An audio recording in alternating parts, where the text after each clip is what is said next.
چشتی اجمیری کی وجہ سے ہندوستان میں مسلمان ہیں، مسجدیں ہیں، مدرسے ہیں، خانقاہ ہیں، نکاح ہیں، جنازے ہیں، جو بھی رسومات اسلامیہ ہیں وہ صرف خواجہ معین الدین چشتی کا فیضان ہے۔ اس کے بعد ان کی شاخیں بڑھ گئی کہ نظام الدین اولیاء ہو گئے، ثابت خان وغیرہ آگے بڑھتے چلے گئے، اعلیٰ حضرت اسی میں سے شامل۔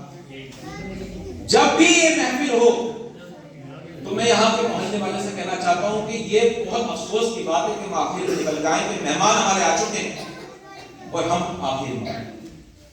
ہمیں یہ چاہیے یہاں بیٹھے ہوا ذمہ دار شخص میری اس بات کو سمجھنے کی کوشش کرے کہ اگر ہمارے گھر بیٹی کی شادی ہوتی ہے تو ہم کیسے لگے ہوتے ہیں، نہ چپل کا ہوش نہ کپڑے کا ہوش۔ جب کسی عالم دین کو آپ باہر سے بلا رہے ہیں، ان کا بیان سننا ہے، تو ان سے پہلے استقبال میں مت ہونا نہیں ہونا چاہیے۔ اب وہ آ کر بیٹھ چکے ہیں اور ہم لوگ سوچ رہے ہیں ابھی ہم تھوڑا آرام کر لیں، تھوڑا کھا لیں، تھوڑا ادھر گھمائیں، ایسا نہ ہو۔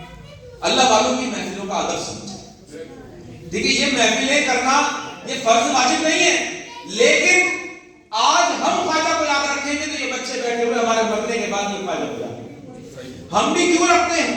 کیونکہ ہمارے بڑوں نے رکھا، انہوں نے ہمیں سکھایا، ہم ان کے سامنے ایک نظیر پیش کرتے ہیں کہ ہم کسی اللہ کے ولی کی تعریف کو نہیں بھولتے۔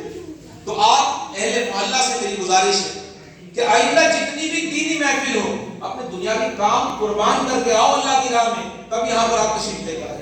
آپ ایسا نہیں کر سکتے کہ آرام بھی پورا مل جائے، سارے کام بھی نپٹا لیں اور پھر لاسٹ میں پہنچ جائیں، لیکن آپ کو آنا چاہیے پورے اہتمام کے ساتھ۔ بھائی میری کوئی ضرورت تو نہیں، علماء کرام کا تو دیدار کرنا بھی عبادت مانے نہیں، تو آپ تشریف لے کر آئیں۔ اور اس وقت مسلمانوں کو پیسے کی ضرورت نہیں، کروڑ پتی ارب پتی مسلمان ہیں، عظیم پریم جی 50,000 کروڑ دے چکا، نہ جانے کتنے مسلمان لوگ ایسے ہیں جو ڈونیشن کا انبار لگا چکے ہیں۔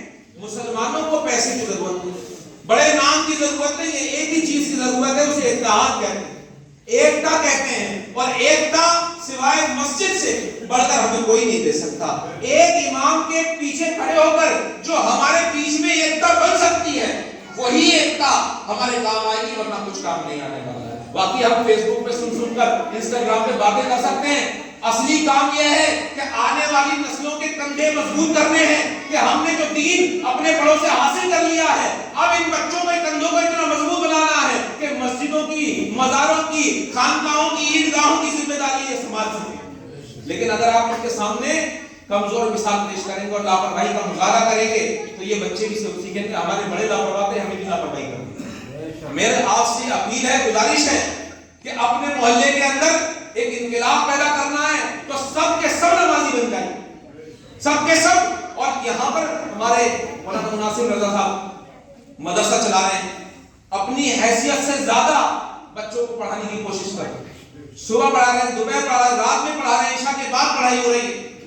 آپ کے بچے اگر قرآن نہیں پڑھے، عقیدہ نہیں پڑھے تو آپ مسجد میں بھیجیے۔ اللہ کی بارگاہ میں جانے کے بعد نہیں کہہ سکتے کہ ہم تو بھی بہت بزی تھے۔ یہاں پر آپ کے پاس موقع ہے، اعلیٰ حضرت مسجد کے اندر قرآن کو آپ سب جگہ پڑھ سکتے ہیں، لیکن آپ کو عقیدے پڑھنا بہت ضروری ہے۔ آپ مسلمان ہیں تو کیسے مسلمان ہیں؟ ایک مسلمان کو اللہ کو کس انداز میں ماننا چاہیے، رسول پاک کا ادب اور احترام اس کے دل میں کس انداز میں ہونا چاہیے، ولیوں کا ادب اور احترام کس انداز میں ہونا چاہیے، وہ آپ کو مسجد اعلیٰ حضرت میں یہاں بچوں کو بھیجنا ہے، یہاں انہیں تعلیم کے لیے اب مختلف ہم کورس کرائیں گے، بچوں کے نماز کورس کرائیں